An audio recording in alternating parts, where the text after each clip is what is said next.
दोस्तों आदाब, कैसे आप सभी। उम्मीद है आप सभी खैरियत से होंगे। आज है 20 अगस्त 2026 और आज की सुर्खियां ये रही। तेहरान से निकली हुंकार, अमेरिका के वार पर ईरान का करारा पलटवार। अगली जंग हुई तो मिसाइलें बरसेंगी और भी घातक, और बढ़ेगा तबाही का विस्तार। सीरिया में इजराइल तुर्की आमने सामने, नेतन्याहू की नींद पर बराक का प्रहार। एक तरफ एयरबेस पर हमला, दूसरी तरफ कुर्सी बचाने के इल्जाम की धार। नेटो की चेतावनी ने बढ़ाई दुनिया की फिक्र और बढ़ाया तनाव का भार। ईरान के यूरोपीय निशानों की खबर ने मिडिल ईस्ट से यूरोप तक पहुंचा दिया जंग का विचार। सीरिया की धरती ने खोला दौलत का भंडार। अरबों टन फास्फेट और लोहे के खजाने पर तुर्की के साथ हुआ करार। अब खदानों से बंदरगाह तक दौड़ेगी विकास की रफ्तार। इस बदलते समीकरण में मिडिल ईस्ट लिख रहा है कौन सी दास्तान। आइए जानते हैं इस खास रिपोर्ट में। मैं रियाज अहमद और आप देख रहे हमारा खास शो बातें दुनिया की। वीडियो में आगे बढ़ने से पहले मैं आपको बताना चाहूंगा मेरे 1000 से ज्यादा सब्सक्राइबर हो चुके हैं। आप सभी का बहुत बहुत शुक्रिया। दोस्तों इस वक्त सबसे बड़ी खबर ईरान की तरफ से आई। ईरान के रिजवी गार्ड यानी IRGC ने साफ शब्दों में चेतावनी दी है कि अगर उसके खिलाफ दोबारा जंग छेड़ी गई तो इस बार ईरान पहले से कहीं ज्यादा ताकतवर और तबाही मचाने वाले हथियार के साथ मैदान में उतरेगा। IRGC के प्रवक्ता ब्रिगेडियर जनरल हुसैन मोहिब्बी ने कहा है कि ईरान ने हथियार बनाना और उन्हें अपग्रेड करना कभी बंद नहीं किया। उनका दावा है कि ईरानी मिसाइलों में इस्तेमाल होने वाले वारहेड यानी मिसाइल के उस हिस्से में जो असली तबाही मचाता है काफी बड़ी तरक्की हुई है। मोहब्बी का कहना है कि अगर नई जंग शुरू होती है तो इस बार हथियार पिछली लड़ाई जैसे नहीं होंगे। मिसाइलों की मारक क्षमता, निशाना लगाने की सटीकता, रेंज और वारहेड की ताकत, हर चीज में बदलाव देखने को मिल सकता है। यानी तेहरान का संदेश यानी पैगाम बिल्कुल साफ है। अगर फिर से हमला हुआ तो जवाब भी पहले जैसा नहीं होगा। और ये बयान ऐसे वक्त आया है जब अमेरिकी राष्ट्रपति डोनाल्ड ट्रंप ने ईरान के खिलाफ बेहद कड़े आर्थिक प्रतिबंधों का ऐलान किया है और इसे इकोनॉमिक डी-डे तक कहा है। लेकिन ईरान भी पीछे हटने के मूड में नजर नहीं आ रहा। ईरानी उप विदेश मंत्री काजिम गरीबाबादी ने ट्रंप के बयान पर पलटवार करते हुए कहा है कि अमेरिका अपनी सैन्य नाकामी के बाद अब अगली हार को आर्थिक युद्ध का नाम दे रहा है। गरीबाबादी ने तंज कसते हुए कहा कि अमेरिका ईरान को बर्बादी के करीब बता रहा, लेकिन दूसरी तरफ खुद अपने सहयोगियों से मदद मांग रहा है। उनका कहना है कि अमेरिका अपनी पिछली गलतियों को छिपाने की कोशिश कर रहा, लेकिन हर बार उसे और बड़ी परेशानी का सामना करना पड़ रहा है। ट्रंप का कहना है जबकि ट्रंप का कहना है कि उन्होंने ईरान को समझौते का बड़ा मौका दिया था, लेकिन ईरान ने उसे गंवा दिया। अब अमेरिका ईरान के खिलाफ सबसे भारी आर्थिक कार्रवाई करेगा। जो देश ईरान की मदद करेगा उसे भी गंभीर आर्थिक नुकसान उठाना पड़ सकता है। मतलब एक तरफ अमेरिका की आर्थिक घेराबंदी और दूसरी तरफ ईरान की मिसाइल वाली चेतावनी। तनाव फिर तेजी से बढ़ता दिखाई दे रहा है। और ईरानी IRGC प्रवक्ता ने सिर्फ अमेरिका की बात नहीं की, उन्होंने यमन के हूती संगठन का भी जिक्र किया और दावा किया कि हूतियों की सैन्य ताकत लगातार बढ़ रही है। दोस्तों वहीं दूसरी तरफ इजराइल के प्रधानमंत्री बेंजामिन नेतन्याहू की अपने ही देश के एक बड़े नेता ने जमकर आलोचना की है। सीरिया के अबू अल दुहूर एयरबेस पर इजरायली हमले के बाद तुर्की के साथ तनाव बढ़ रहा।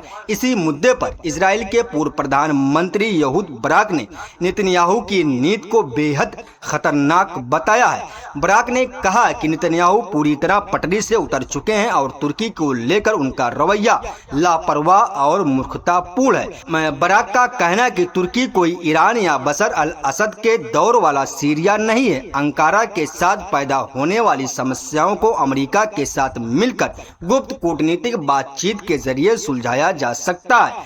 उनका साफ कहना है कि तुर्की के साथ ऐसी कोई रणनीतिक समस्या नहीं है कि जिसका हल नहीं निकल सकता। लेकिन बराक की सबसे बड़ी चिंता कुछ और है।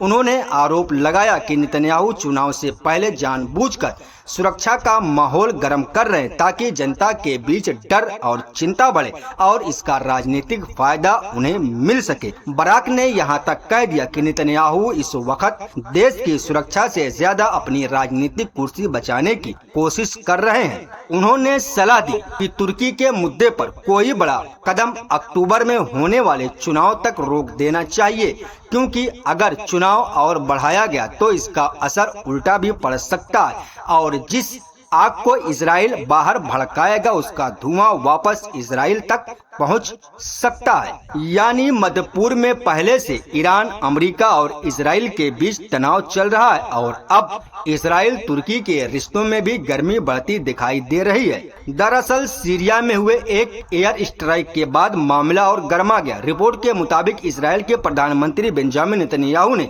तुर्की को लेकर बेहद सख्त बयान दिया है। नेतन्याहू का कहना है कि वो सीरिया के दक्षिणी इलाकों की तरफ तुर्की की सेना को आगे बढ़ने नहीं देंगे।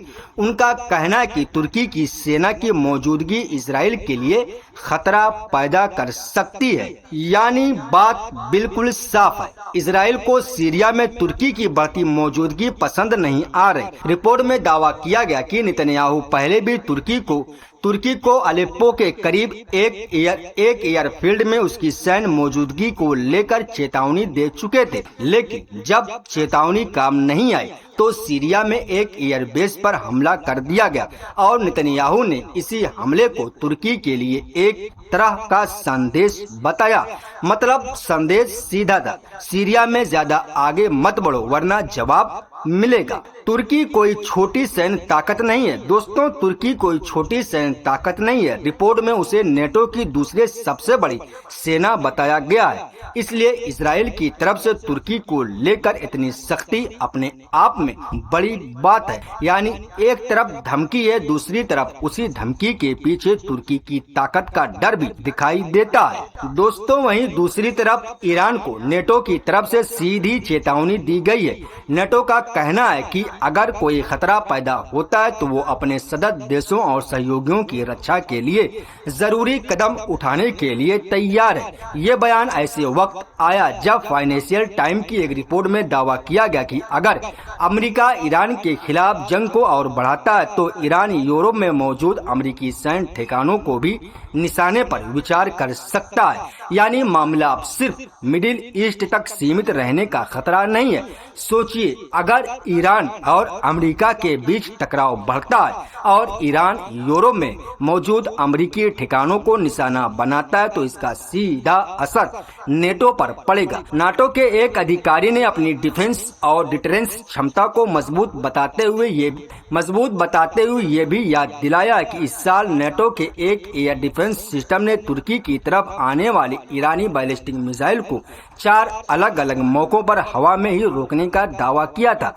रिपोर्ट्स के मुताबिक ईरान के अंदरूनी सूत्रों का दावा है कि अगर अमेरिका ने ईरान के बुनियादी ढांचे या उसकी एनर्जी फैसिलिटीज पर हमला किया तो ईरान के जवाब की कोई तय सीमा नहीं होगी।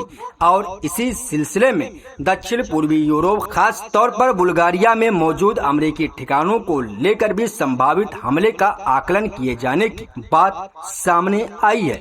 बताया गया कि पिछले महीने बुल्गारिया ने अपने बेसमेर एयरबेस को अमेरिकी रिफ्यूलिंग एयरक्राफ्ट के लिए इस्तेमाल करने की इजाजत दी थी। दोस्तों अब जंग और धमकियों से थोड़ा आगे बढ़ते हैं, क्योंकि सीरिया से एक ऐसी खबर आई है जो आने वाले वक्त में इस इलाके की सियासत और अर्थव्यवस्था दोनों को प्रभावित कर सकती है। तुर्की और सीरिया के बीच एक बड़ा समझौता हुआ है। मामला है सीरिया की जमीन के नीचे मौजूद प्राकृतिक खजाने का। दोनों देशों ने फास्फेट माइनिंग को लेकर एक समझौते पर दस्तखत किए हैं। इस प्लान के तहत सीरिया में मौजूद फास्फेट के भंडार को निकाला जाएगा। इसके लिए सिर्फ खनन ही नहीं होगा बल्कि पूरी व्यवस्था तैयार की जाएगी। खदानों का विकास होगा, फास्फेट के प्रोडक्शन को बढ़ाया जाएगा और इसे बंदरगाहों तक पहुंचाने के लिए रेलवे लाइन बिछाने का काम भी किया जाएगा। इसके अलावा तुर्की और सीरिया ने अलेप्पो के आसपास मौजूद लोहे के भंडारों पर भी मिलकर काम करने का फैसला किया है। यानी सीरिया अपनी जमीन के नीचे मौजूद दौलत को बाहर निकालेगा, जबकि तुर्की इस पूरी प्रक्रिया में एक बड़ा साझेदार बनेगा। इससे सीरिया को कमाई मिलेगी, तुर्की को आर्थिक फायदा मिलेगा और दोनों देशों के रिश्तों में भी नई मजबूती आ सकती है। मतलब साफ है, सीरिया की जमीन के नीचे जो दौलत अब तक दबी थी उसे निकालने के लिए तुर्की ने अपना हाथ आगे बढ़ा दिया है। अभी के लिए बस इतना ही, मिलते हैं अगली वीडियो। तो अपना ख्याल रखिएगा। अल्लाह हाफिज।